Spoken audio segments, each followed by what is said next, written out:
Hi guys, today we're going to do a video on flams. Now I think everyone knows about the flam, number 20 on the PAS rudiments sheet, right? But there are 9 other flam-like rudiments, or rudiments similar enough that I've grouped them with flams, that I don't think you know about. I'm going to draw these rudiments out of my new book, Encyclopedia Rudimentia. It's out on Hudson Music and Amazon.com, and I'm going to put a link wherever the cards show up here for you. So you can get that if you'd like, but we're going to go over 10 different rudiments that are basically all flams in one sense or another. So if you somehow don't know what a normal flam is, I'll do it a little bit just here to demonstrate. You start with stick heights that are dissimilar, so you have a low stick and a high stick, and you drop them at the same time, and you get 2 notes that are very close together. That gets you your normal Percussive Art Society flam. So the second version is almost the same thing. It's just an accented flam. The first time this shows up, I think, is in Bruce and Emmett's book from the 1860s, so it's pretty old. And so you start in the same place, but this uphand, instead of it just being higher, you actually, force it into an accent. You play it just a little louder. Not that dissimilar. So it's sort of the same thing, but we don't normally have it on the sheet, the PAS sheet, with an accent. Okay, this next version is from the Dutch system, and it's called De Dubbele Slagen. I'm probably saying that totally wrong, but the Dubbele Slagen is what we would call a double stop in English. However, the term double stop is from string instruments. You're stopping down 2 strings at the same time with your fingers on the fretboard. So guitars, violins, etc. So calling it a double slagen in the Dutch is actually a more drum-specific terminology. And what that is your hands are not going to be a separate height, so you're going to be at the same height, and you just play together like this. Sticking with Dutch, which I cannot speak correctly, the next one is called the Lange Voorslag, or the long flam, essentially is what we're going to call that. And it's really a wide open flam. So flams, if you vary the difference in stick height, you get a different sound, from really tight to really wide open. So the regular flam in Dutch is called the Kort Voorslag for short, and this is the Long Voorslag, or the Lange Voorslag, which is longer. So a tight flam will be here, and a long flam will be here. And you see it just has a wider open sound between the first and the second hand. That, in Dutch, is technically a separate rudiment. It's not just an open flam, it is a separate type of flam. So now we're going to go to the French rudimental system, and they have regular flams in the French system, but they also have a thing called the Coup de Charge, or the charge stroke.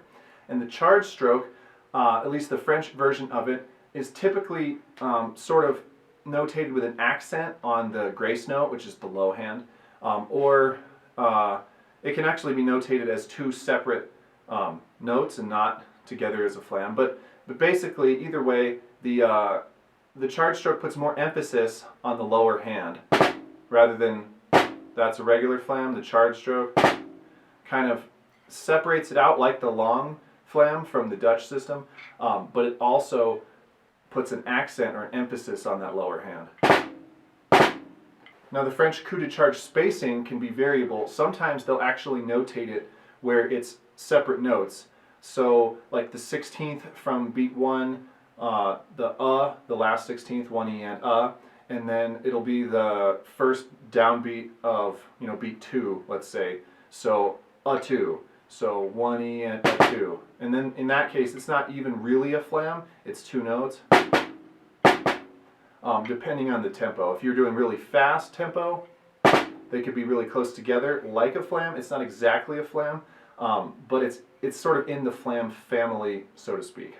Now Basler Trommeln, or Basel drumming from Switzerland, is a totally separate style from the French. They also have a thing called the Coup de Charge, or the charge stroke. Basically the same, but the way that I've seen it notated out in the Basel system is more like a 32nd note before the downbeat. So it would be a little bit closer together than the way that the French notate it. I think functionally it is the same thing, but it's just seen in a different style usually. And also they accent both, so it's not that you're emphasizing the low hand so much as it's just sort of louder and more aggressive. Whereas a normal flam, even an accented one, this is more like. Now, back to French for a second. The French system also has some flam-like rudiments that are a little outside the norm in that they actually have 3 notes to them instead of the 2 notes from every other type of thing that we've looked at so far. Basically, they're a flam with a little stutter step in front of the flam, and there's 2 different versions of them.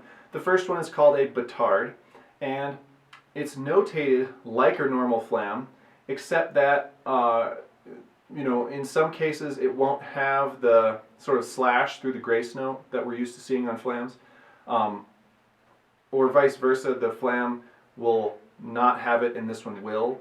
And it's very, very subtle. You just kind of have to know it's coming. You have to be really familiar with French flam or semi-flam literature. It's strange, but you can do it, and it's an interesting thing to do once you know about it. So basically what it is it's a flam that has like a stutter beat in front of it. So in this case it's right, right, left, so it's, or left, left, right, it goes. So you have your flam in there, but you also have that hit right in front. It's different than a drag, where the spacing would be, it clearly has a flam in it with the stutter. So that's the Batard. Now, the French also have another one that is exactly the same sound, but the opposite sticking, called a Coup Anglais, or the English stroke, or the English flam, essentially. The English flam is the same thing, but the stutter and the flam are on opposite hands now. So now it's going to be right, left, right, or left, right, left. So you really have to sort of flip positions quickly. And you get the same sound, the hit and then the flam, but just from the other sticking. Okay, so if we flip back to Basel drumming again from Switzerland, we get the flammed charge stroke. So now we've taken the idea of the charge stroke, which is almost a flam, basically, and we've put a flam onto the first stroke of it. So it's like a flammed flam, almost. So if we were going, say, from this side, it would be a right-left, as in a normal flam, but then you would immediately follow it up with that charge stroke right, like. So it's a 3-note figure, like the Batard and the Coup Anglais from France, but the flam is now in the beginning. We could do it on the other side. And so it's got that stutter-ish feel to it.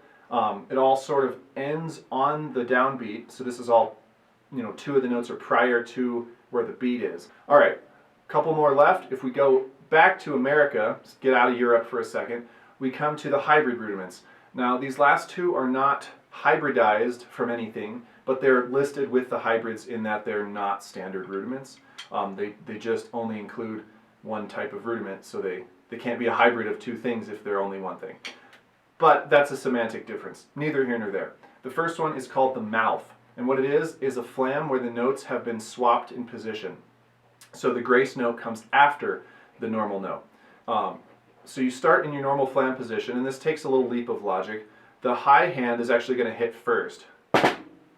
Instead of normal flam where the low hand is supposed to win the race here, and then that makes it different, the high hand is supposed to win in this case. So a lot of people who are learning flams do this accidentally because they get stuck, being right-handed, and their right-handed flam will look like this, and then their left-handed flam will look like this. They'll sort of invert one of the 2. In this case, in the Malf, you invert both on purpose. So the right-handed one, the right hand comes down first, and the left-handed one, the left hand comes down first. You kind of invert the positions at the last second. The other one from the hybrid list is called a ghost flam, and this is only a flam in name, as the actual sound you make isn't a flam, but the setup is the setup for a flam. So you get into flam position, and then you accent the grace note, and you don't actually play the downbeat.